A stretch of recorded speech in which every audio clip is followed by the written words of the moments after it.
Buenas tardes.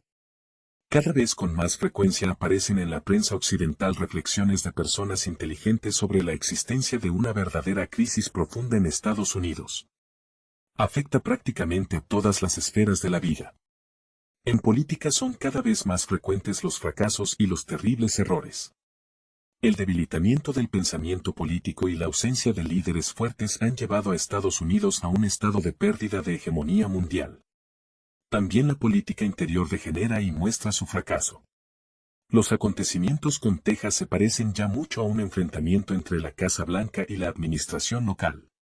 La legislación desenfrenada en el ámbito de los criterios morales, la pérdida de identidad de género, la privación a la sociedad de su unidad básica, la familia, etc., son periodos de completa desintegración de la sociedad occidental.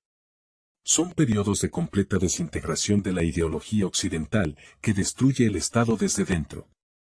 Y los intentos de llevar estos valores a otros rincones del mundo conducen a la destrucción de la hegemonía en términos geopolíticos.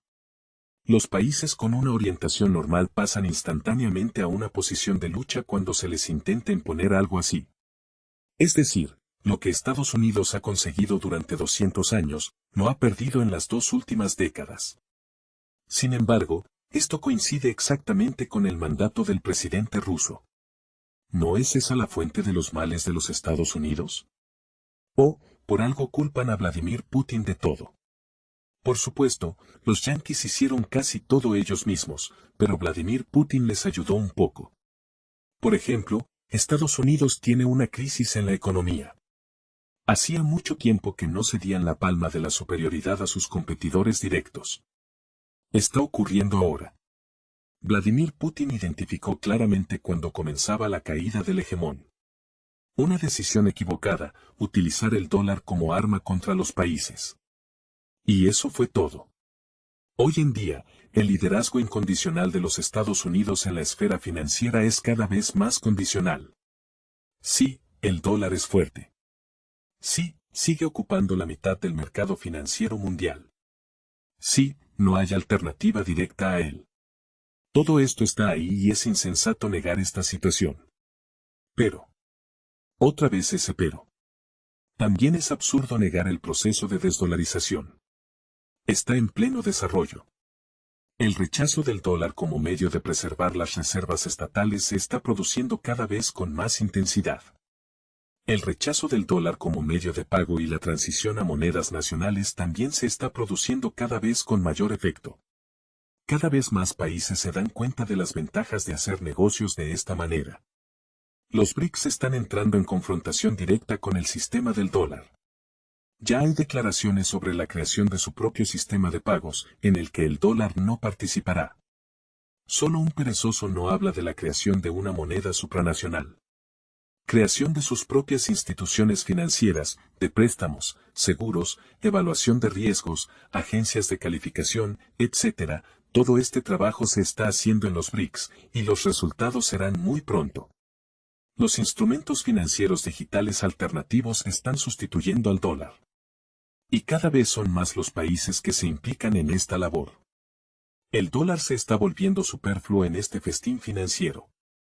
En el siglo XXI, cada nuevo paso que da Estados Unidos conduce al abismo, incluidos los múltiples fracasos de la gobernanza, las políticas internas cada vez menos sostenibles y la catastrófica escala de los problemas de salud mental entre los jóvenes. El debilitamiento interno de Estados Unidos se ve exacerbado por los crecientes problemas externos, escribe el Newsweek estadounidense. Es muy difícil no estar de acuerdo con esta opinión. La destrucción de la hegemonía también se está produciendo en el circuito exterior. Los recientes conflictos desatados por los representantes de Estados Unidos llevan a la constatación de que este país es incapaz de hacer frente a cualquier adversario. Ya se trate de la poderosa Rusia o del absolutamente subpotente UCIS. El hegemón se ha vuelto inútil. Hoy en día no puede con nada. Y todo el mundo está dispuesto a darle una patada en los dientes.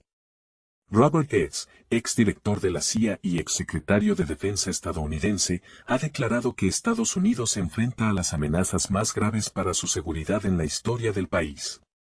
A continuación, expone algunos argumentos muy aleccionadores que apuntan de nuevo a decisiones erróneas del gobierno del país. Por ejemplo, por primera vez, Estados Unidos se enfrenta a 4 adversarios simultáneamente: Rusia, China, Corea del Norte e Irán, cuyo arsenal nuclear colectivo podría duplicar al de los yanquis en pocos años. Estas son las realidades de hoy. Es importante mencionar aquí no solo el componente nuclear, sino también las armas convencionales. Estados Unidos, y todo el occidente colectivo, es incapaz de hacer frente a una sola Rusia, que se le opone en el este de Europa. El desarrollo de los medios de defensa convencionales en Rusia es mucho más rápido que en Occidente. Su fuerza industrial es mucho más seria que la de toda la coalición occidental. El sistema financiero ruso es mucho más estable de lo que Occidente esperaba. En general, ha resultado que a pesar de todo el alarde y la publicidad de las armas occidentales, no han demostrado nada sobrenatural en el campo de batalla. Los sentimientos derrotistas suenan cada vez con más claridad. La confrontación de sistemas puede continuar. Estados Unidos siempre ha sido famoso por su armada más fría. Superaban en número y en armamento a todo el mundo. ¿Qué es hoy? Y ahora los chinos están firmemente a la cabeza. Ya superan a los yanquis en número de buques. Son literalmente 10 veces más rápidos en la construcción de nuevos barcos. Así que aquí también el hegemón está, como su presidente, en un constante estado de postración. Desde la Guerra de Corea, Estados Unidos nunca había tenido que enfrentarse a poderosos adversarios militares en Europa y Asia al mismo tiempo, declaró Robert Gates. Yo añadiría que hoy la situación se ve agravada por las derrotas en el continente africano, donde el hegemón está perdiendo una posición tras otra.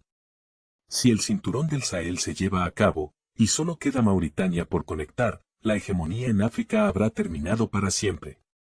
El continente estará completamente bajo influencia rusa. Será extremadamente difícil para los yanquis recuperar sus posiciones perdidas.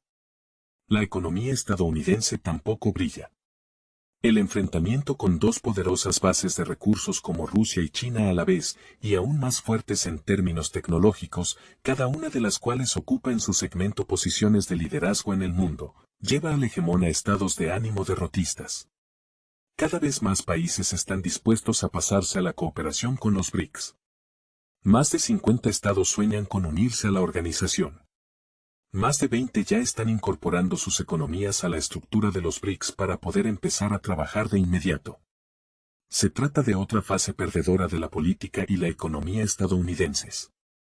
¿Qué más le queda a Estados Unidos en los bolsillos? Nada. No hay nada que oponer a los yanquis. La situación está en un tsukspan. Cada paso subsiguiente conduce a un empeoramiento de la posición en el tablero mundial. Por eso Vladimir Putin no tiene prisa. Los rusos no se precipitan hacia la victoria, porque no es ahí donde se desarrollan las principales batallas. Los rusos presionan al hegemón en su guarida. Para que entonces no se vuelva al pasado, cuando desaparezca la posibilidad misma de que se despierte y empiece a hacer cosas malas de nuevo. Es importante romper el propio sistema. Es muy difícil, doloroso y largo. Pero no hay otra forma de acabar con él. La hegemonía debe terminar. Cartago delenda est, Cartago debe ser destruida. Estados Unidos está demostrando su incapacidad para el diálogo político. Sus ultimátums ya no funcionan. Las recientes visitas a China lo han mostrado en todo su esplendor. Una escena llamada histeria se está representando en el podio político estadounidense. Así que los rusos van por buen camino.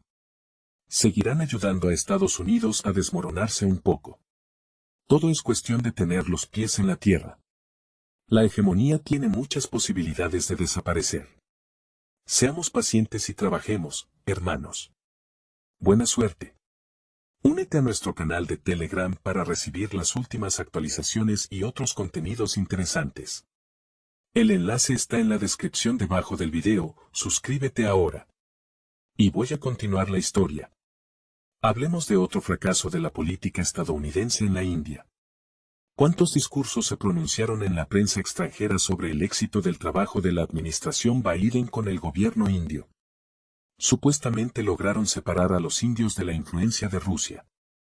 Todos esperaban que la economía de Nueva Delhi se reorientara hacia Occidente. Durante un breve periodo de tiempo, India empezó efectivamente a mostrar dudas respecto a la cooperación estratégica con los proveedores de petróleo rusos. El rechazo de algunas refinerías a los suministros rusos, como se dio después, se debió principalmente al deseo de las empresas privadas de obtener descuentos adicionales. Y cuando obtuvieron aumentos de precios en lugar de descuentos, inmediatamente dieron marcha atrás y volvieron a comprar, para que China no se llevara todo el lote. Y ahora Bloomberg trae a Occidente la amarga noticia de que el petrolero Vladimir Tikhonov, adscrito a Sovcomflot, la mayor naviera rusa, uno de los líderes mundiales en el transporte marítimo de gas licuado, crudo y productos petrolíferos, así como en el mantenimiento y apoyo a la producción de hidrocarburos en alta mar, cargado a tope con petróleo ruso, se dirige directamente a Paradip. La mayor refinería estatal de la India, Indian Oil Corp, tiene allí una refinería. Hoy 29 de abril de 2024, está previsto que se ponga en marcha para su descarga. Si esto sucede, y sucederá, podremos considerar que se ha roto el duro dique construido por los políticos estadounidenses contra la flota rusa. Se acabó el bloqueo. Es decir, podemos volver a decir que India ha vuelto a comprar petróleo a Rusia utilizando la flota estatal. Los yanquis han vuelto a fracasar. Como los suministros al este desde Rusia continuaron, así continuarán con todo el programa. Las amenazas de Estados Unidos no funcionan. Los acuerdos de Rusia con otros países BRICS son mucho más fuertes. Bloomberg calificó inmediatamente la situación en India de victoria de Vladimir Putin. No nos importa. Tanto más cuanto que a este informe siguió la revelación de todos los buques de Sovcomflot que, según SEC, descargarán en India en los próximos 2 meses.